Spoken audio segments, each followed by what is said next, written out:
2. Because the sky doesn't care what your uniform looks like. The sky only respects skill.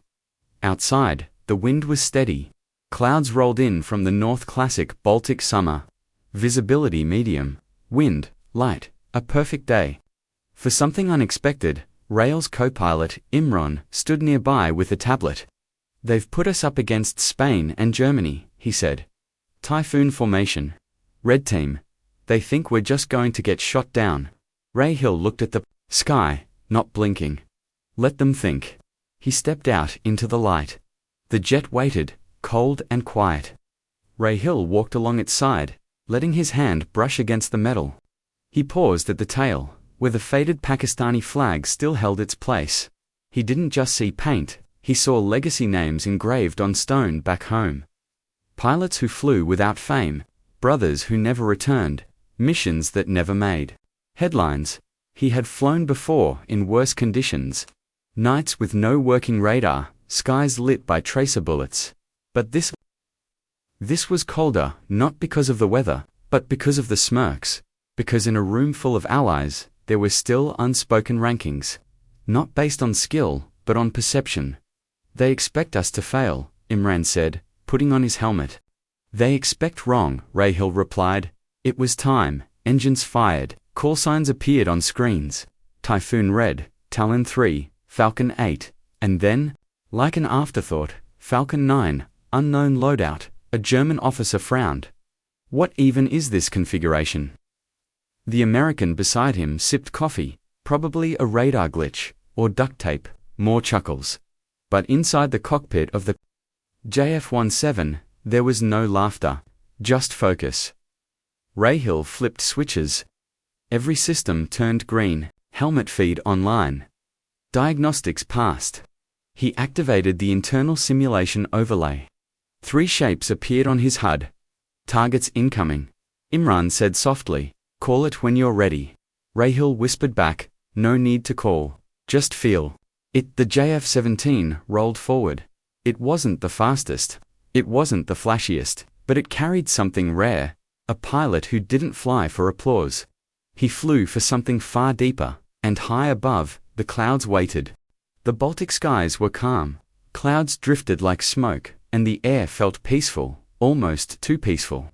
But above those clouds, something was about to happen. Something that would shake confidence, change opinions, and leave a room full of elite NATO officers completely silent. Falcon 9 had entered the sky. It was just another call sign to the controllers. But inside that cockpit, it was not just another flight. This was personal. This was a message. Rahill guided the JF-17 forward, not with power, but with precision. This wasn't about speed. It wasn't about showing off. It was about control. And understanding your enemy better than they understand you. From inside a NATO control van, screens lit up with telemetry. A voice spoke.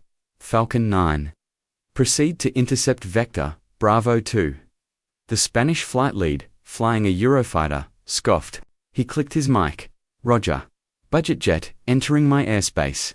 He didn't know Rahill was already moving in 0.20 seconds later. That same pilot frowned. The dot on his radar wasn't just approaching, it was gliding fast, tighter than expected, and smoother than any simulation. Inside the JF-17, Rahill didn't even touch full throttle. His systems were clean. His HUD showed 3 silhouettes. The incoming NATO jets. He shifted slightly, slipping quietly into their blind spot. Down on the ground, an analyst leaned forward. "Wait, is that real data? He's not even pushing the throttle. How is he closing the distance so perfectly?" Another officer responded, unsure. "Maybe their systems are overclocked, or under the radar." The chuckles had stopped. Inside the cockpit, Imran saw the shape of the Typhoon ahead. He whispered into the comms, "That's a Typhoon. Are we seriously doing proximity drills?" Rahill didn't even blink. "We're doing understanding drills." From the control van, murmurs began. Why aren't the NATO fighters reacting? Do they not see him? They didn't, not yet. Rahill dipped slightly under the formation, then rolled smoothly back up, appearing right beside the Spanish Typhoon. Within 30 meters, HUD locked in. Soft radar lock achieved. Target neutralized. It took just 5.6 seconds. Not a missile, not a dogfight, just a surgical strike of skill. The Spanish pilot called out late, unknown contact. Evasive maneuver begun. But there was no one left to evade. Rahill had already dropped beneath the clouds, silent as ever. In the command van, a technician whispered, "That wasn't a dogfight." That was a lesson. Back in the sky, the Typhoon formation regrouped. But this time, something had changed. They flew wider. Not confidently, but carefully. They had felt something strange. Fear. Falcon 9 was no longer a joke. It was a ghost. Quiet, precise, and completely outside their expectations. And then, Rahill made a move no one thought possible. He flicked 3 switches, rolled right, and pulled into a high-G Cobra maneuver, the kind of stunt only high-end, thrust-vectoring jets can do. But the JF-17, it wasn't built for that. Or so they thought. In the British Command Center, a colonel dropped his pen. Did he just that's a high alpha stall? In a jet with no vector thrust? The jet held steady. No stall warning. No wobble. He's doing this intentionally, another whispered, as Rahill dropped the nose. The JF-17 spiraled down, flat and elegant.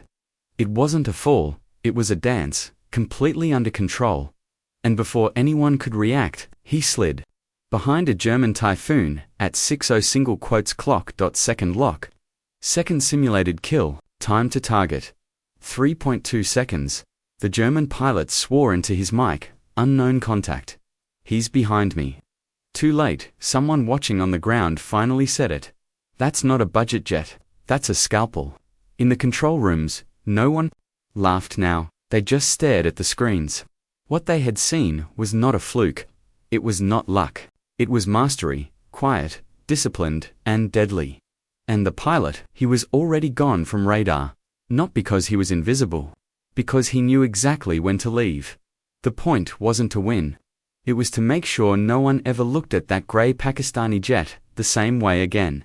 The skies were still shaking, not from noise, but from realization. On the ground, NATO officers weren't speaking much anymore. They had just watched a so-called budget jet do what their multi-million-dollar aircraft failed to do. Surprise, outsmart, and win. Inside the command van, all eyes were locked on one screen. Rail's angle camera feed showing a pilot who moved like he wasn't just trained for war. He was born in it. A red overlay appeared on his HUD. This time, the simulator suggested, simulate pursuit, then disengage. Simple training pattern. But Rahill had his own idea. He didn't follow the script. Instead, he toggled his systems, rolled his jet hard to the right and launched into another bold move, a Cobra roll again, but this time paired with a flat spiral dive. It was abrupt, aggressive, risky, and yet completely controlled. In the British command trailer, a high-ranking colonel whispered, "No stall warning, no shake in control. He's doing it on purpose." Someone else added, "This frame isn't even rated for high alpha. What are we watching?" What they were watching was history being made. Moments later, Rahill dropped behind another NATO jet. This time, it was an F-35, flying quietly above him. He didn't even need to lock it, just a quick flare on the radar. A soft tag. And then he disappeared again. Third lock, third aircraft, third country, no alarms triggered. No one even knew he was there until it was already done. In the American command center, a major whispered, 3 soft locks, 3 nations, 0 detection until after the engagement. Someone else muttered, this wasn't a performance. This was a warning. Rahill leveled out and returned to cruising altitude. No afterburners, no sharp turns, just presence. He didn't chase glory. He didn't want claps or compliments. Because true warriors don't fly for attention, they fly for something greater. Legacy, discipline, responsibility, as he called in to return to base. There was a pause on the radio, then a voice said, Falcon 9, cleared for return. Well. Flown, no excitement, no fanfare, just quiet respect. On the ground, mechanics and crew members who had laughed earlier now stood still. Eyes toward the sky, they didn't cheer, they didn't speak, because what they saw had changed something. Inside them, pride had been replaced by humility. Inside the debrief room, NATO officers watched the footage on loop. Frame by frame, they paused at the Cobra roll, at the blind spot maneuvers, at the clean spiral dives. One technician whispered, "That's control we didn't think that aircraft could ever do." The same Spanish pilot who had mocked the JF-17 as a museum piece now sat silently, jaw tight. Not out of anger, but understanding. He had seen something real, and it had humbled him. Outside, Ray Hill stepped off his ladder, helmet under his arm, boots quiet against the tarmac. He didn't look around, didn't wave, didn't gloat. He walked toward the hangar like it was just another day.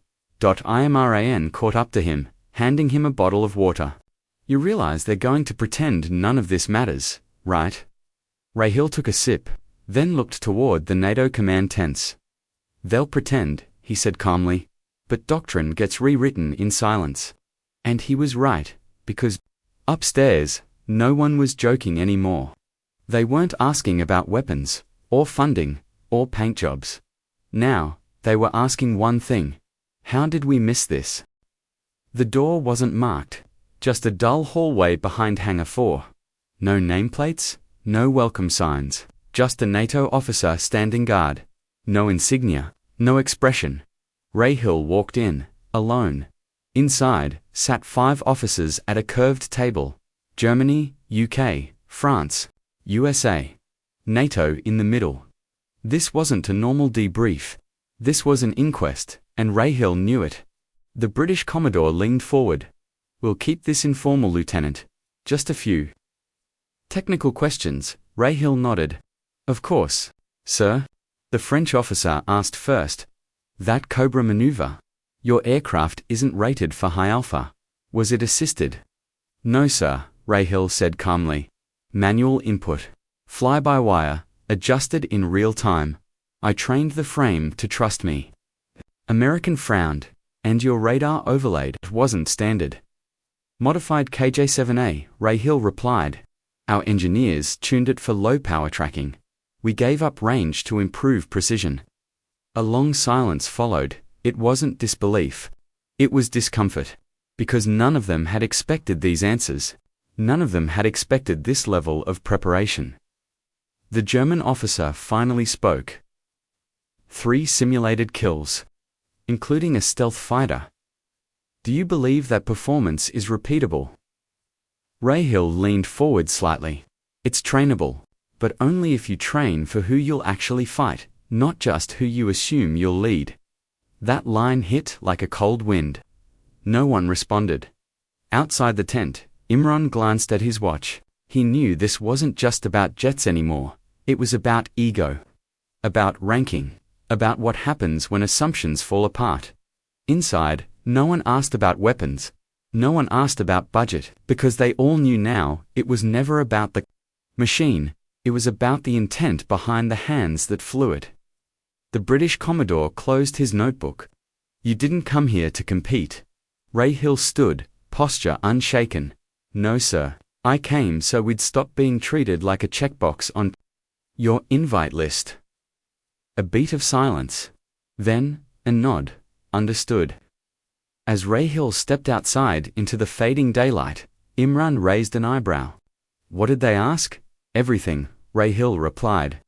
"Except the one question they should have." Imran smirked, which is, Ray Hill looked toward the sky. "If we train this hard during their exercises, what do they think we're doing? When they're not watching?" He walked along the tarmac, past the noise of other jets landing, past the crews that now looked at him differently. Not with smirks, but with respect. That's when he heard footsteps. Fast, nervous, sir. "Excuse me, sir." A young British cadet, not older than 20, ran up to him. He was out of breath, uniform wrinkled, boots dusty. In his hand was a phone, paused on a freeze frame. The screen showed the Cobra maneuver, mid-air, like a moment. Suspended between gravity and glory. The cadet looked up with wide eyes. "Sir, was that real?" Rahil looked at the screen. Then at the boy. It was real, he said softly. But not spontaneous. The cadet tilted his head. I trained. For that, Rahil said. Every day, alone, in silence. Not to impress anyone. But because I knew, one day, someone would doubt we ever could. The boy swallowed hard. But the jet, it's not like theirs. Rahil smiled gently. It's not. Respect the machine. But always remember, machines follow hands, not rankings. The cadet nodded slowly. He wasn't just impressed, he was transformed. You don't fly for applause, Rahil said. You fly for the skies you'll never see again. You fly for those who came before, and the ones who'll one day ask, was it ever possible? He tapped the young cadet's chest lightly. Make sure your answer earns the uniform. And then he walked on. The airfield was quiet, but something had changed. The JF-17 sat near the fence line, under a tarp. No cameras, no lights.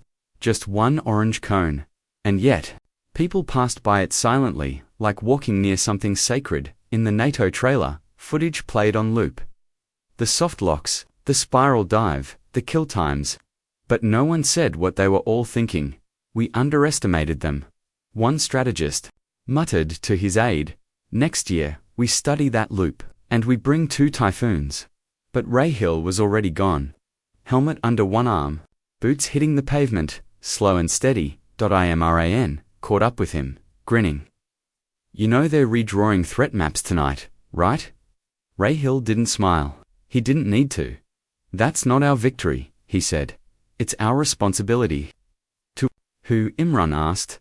Rahil looked up at the sky, still overcast, still grey, to the ones who'll wear this patch next. He tapped the worn Pakistani flag on his shoulder, sun-faded but proud, and somewhere behind him, a British general stood at the fence. He didn't speak, he didn't wave, but he never looked away. Because now, the silence wasn't awkward anymore. It was respectful, a new kind of loud.